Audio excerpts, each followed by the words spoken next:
अब आते हैं सबसे इंपॉर्टेंट पार्ट में, डीआईपी डाइट। डीआईपी डाइट भी 7 प्रकार के हैं। पहली बात तो डीआईपी डाइट में आप में से 2-4 लोगों ने क्वेश्चन भी लिखा है, क्या हम कुक फूड ले सकते हैं, क्या हम रोटी चावल ले सकते हैं? हाँ, ले सकते हैं। डीआईपी डाइट में 12 बजे तक तो स्टैंडर्ड डीआईपी डाइट में फ्रूट ही है, तब तो कुछ लेना ही नहीं है। लंच में पहले सलाद है, उसका फॉर्मूला आपको पता ही है, बॉडी वेट इंटू 10 लगभग। सलाद के बाद प्लेट 2 में कुक्ड फूड, रोटी सब्जी दाल चावल जो आप लेते आए ट्रेडिशनली, इडली डोसा उल्टा सीधा जो भी लेते आए हैं वो सारा ले सकते हैं, राइट।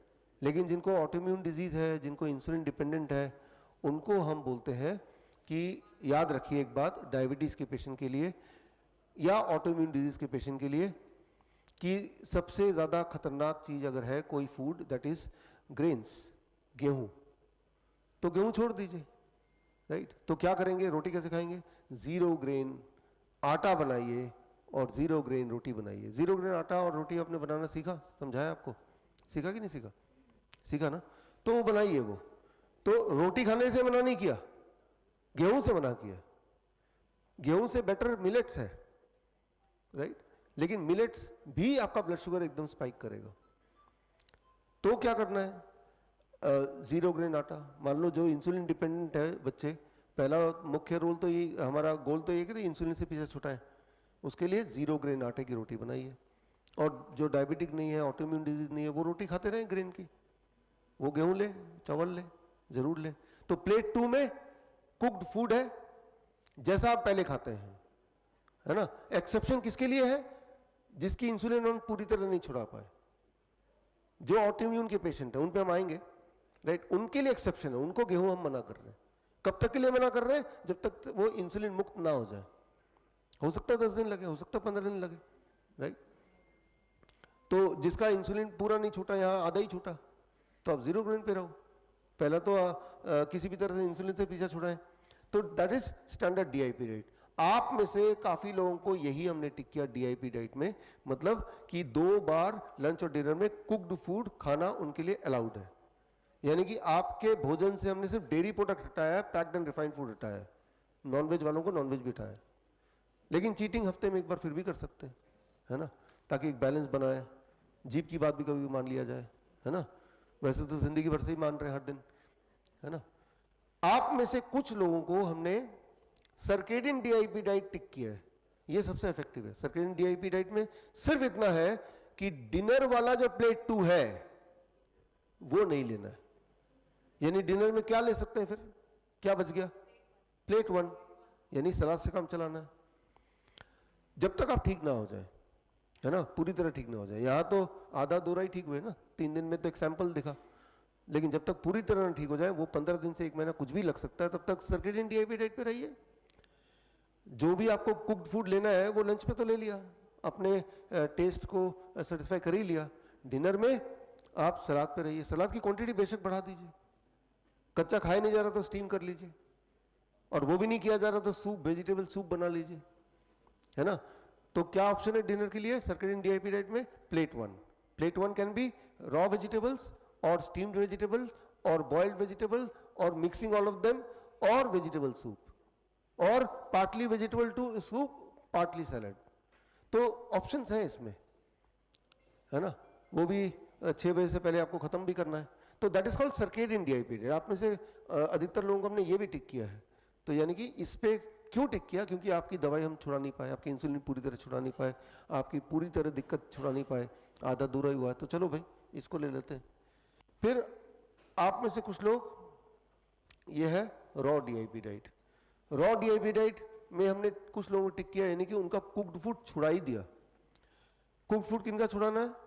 पूरी तरह से जिनको स्टमक में अल्सर है, स्टमक कैंसर है, ओरल कैंसर है, ईसोफेगस कैंसर है, या पाइल्स है, उनको पूरी तरह से, जिनको पाइल्स है खास तौर पे, राइट। यानी कि आपका जो पूरा फूड ट्रैक है, मुंह से लेके एनस तक, उसमें अगर कोई गड़बड़ है, ब्लीडिंग हो रही है, पेन हो रहा है, इन्फ्लेमेशन है, ट्यूमर है, याद कीजिए मैंने आपको बताया था, पहले दिन ही बताया था कि कहीं अगर जख्म हो गया तो वहां अगर नमक मिर्च तेल डालेंगे तो कभी ठीक नहीं होगा। तो अगर आप कुक्ड फूड प्लेट 2 लेंगे तो जख्म को हमेशा हरा रख रहे हैं, तो उनको रॉ डीआईपी डाइट। कब तक? ऑन एवरेज 1 हफ्ता मान लीजिए, क्योंकि आपका जो पूरा ट्रैक है, फूड ट्रैक है, वो बहुत जल्दी रिपेयर होता है। तो आपको 1 हफ्ते तक या उससे भी ज़्यादा, जब तक वो ब्लीडिंग नहीं चली गई, जब तक वो पेन नहीं चला गया, जब तक वो अल्सर नहीं चला गया, जब तक वो निगलने में दिक्कत नहीं चला गया, तब तक आपको रॉ DIP डाइट पे रहना है। तो कुछ लोगों को हमने टिक किया, किस तरह के लोगों को टिक किया मैंने आपको बता दिया, right. So then comes the other one, that is soft DIP diet. Soft DIP diet किसको? जो ओरल ट्यूमर कैंसर के पेशेंट हैं, जो चबा भी नहीं पा रहे, तो क्या करेंगे? उनको लिक्विड पे रहना पड़ेगा, चबा तो पानी रहेगा, पेस्ट बनाना पड़ेगा। फ्रूट ऐसे लेंगे, चबाएंगे तो जितनी बार चबाएंगे वो ट्यूमर जहाँ पे वो दर्द करेगा, वो और फैलेगा, कटेगा, कुछ होगा, तो उसको रेस्ट देना है। तो फ्रूट को ना खा के उसको मिक्सी में डाला और मिक्सी चला दिया, थोड़ा नारियल पानी या पानी डाल दिया, तो क्या बन गया? वो smoothie, vegetable smoothie, fruit smoothie, vegetable juice, fruit juice, nut shakes, इनकी रेसिपीज आपको खूब सारी दे देंगे, है ना। तो they have to be on soft DIP diet. तो किसको? जो चबा ही नहीं सकते, तो क्या करेंगे? लिक्विड पे आना पड़ेगा। और जब आएंगे इस पे, धीरे धीरे जब वो हील हो जाएगा तो चबाने लग जाएंगे, तब आप लिक्विड को छोड़ दीजिए, है ना। फिर एक है DIP डाइट स्टीम्ड।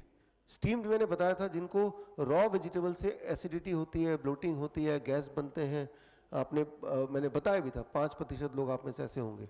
तो प्लेट 1 को स्टीम करना है, that is called steam DIP diet. 0 grain DIP diet मैंने आपको बता दिया। 0 ग्रेन उनको हम देते हैं जो ऑटोइम्यून के पेशेंट होते हैं और जो इंसुलिन डिपेंडेंट पेशेंट होते हैं और इंसुलिन छुड़ा नहीं पाए, तो हम बोलते हैं कि प्लेट 2 में आप सब्जी, तो जो कुक्ड सब्जी तो ले लो आप, जैसे राजमा ले लिया, कुक्ड वेजिटेबल ले लिया, दाल ले लिया, लेकिन साथ में रोटी जो खाना है वो रोटी कौन सा वाला खाएंगे? 0 ग्रेन आटे का बना हुआ। 0 ग्रेन आटा घर पे बना सकते हैं आप, उसकी रेसिपी आपको दे दिया, बता दिया है, ठीक है ना। फिर है nitric oxide DIP diet. Nitric oxide DIP diet ही है, उसमें ये सारी चीज समझ के ना आप खुद भी कर पाए, इसलिए मैं डिटेल में बता रहा हूँ। आप अपने हिसाब से भी चूज कर सकते हैं, ज्यादा सुटेबल आपको क्या लग रहा है, अदला बदली करके भी देख सकते हैं। जैसे देव के केस में इंसुलिन आधा छूट पाया, आधा छूट नहीं पाया, तो इंसुलिन को पूरी तरह छुड़ाने के लिए सबसे ज्यादा तेजी से काम करने वाला फूड क्या है? सबसे ज्यादा तेजी से ब्लड शुगर बढ़ाने वाला फूड तो मैंने बता दिया, व्हीट। लेकिन सबसे ज्यादा तेजी से ब्लड शुगर कंट्रोल वाला फूड क्या है? दैट इज ग्रीन लीव्स, पत्ते। तो क्या करना है आपको? 3-4 तरह के पत्ते जो आपको लोकली अवेलेबल हो, मूली के पत्ते, पालक के पत्ते, धनिया के पत्ते, पुदीने के पत्ते, राइट, इस तरह से सलाद पत्ता, 3-4 तरह के पत्ते मिल जाएंगे, और जो मिल लिया लोकली उसको इकट्ठा कर लिया। आपका जितना बॉडी वेट है उतने ग्राम ले लिया। मान लो किसी का बॉडी वेट 75 ग्राम है, 75 kg है, तो कितना ले लेंगे? 75 ग्राम्स। 3 पार्ट में डिवाइड कर दिया उसको, 25 ग्राम, 25 ग्राम, 25 ग्राम। 25 ग्राम ले लिया फ्रूट ब्रेकफास्ट से पहले, 25 ग्राम ले लिया प्लेट 1 लंच से पहले, और 25 ग्राम ही ले लिया प्लेट 1 डिनर से पहले। तो जो 3 बार इंसुलिन लगा रहे हैं ना, उस इंसुलिन की जगह 3 बार ये खा लिया। वैसे आपको बड़ा बोरिंग लगेगा, चबा चबा के खा रहे हैं, लेकिन जब कंपेयर करेंगे बदले में कि जो सुई लगा रहे थे उससे तो आसान है ना, सस्ता भी है, और ठीक होने के बाद मत करिए जब इंसुलिन छूट जाए। तो ब्लड शुगर को ब्लंट करने के लिए आपको दिन में 3 बार चबाना पड़ेगा पत्ते, जैसे गाय चबाती है ना, चबाती रहती है, देखा गाय, काफी चबाना पड़ता है तब जाके वो, ये जो चबाने का एक्शन है ना, जब आप च्यूइंग एक्शन, ये च्यूइंग एक्शन ट्रिगर करता है इंसुलिन के सेक्रेशन को। आप गौर करेंगे हमारी च्यूइंग एक्शन बहुत लिमिटेड हो गई है। कुक है तो एकदम कुक करते हैं तो एकदम निगल लेते हैं उसको, है ना। तो च्यूइंग एक्शन जितना ज्यादा होगा उतना आपका इंसुलिन बॉडी बनाएगी। ये जो चबाने का एक्शन है, और पत्ते हैं तो चबाना पड़ेगा,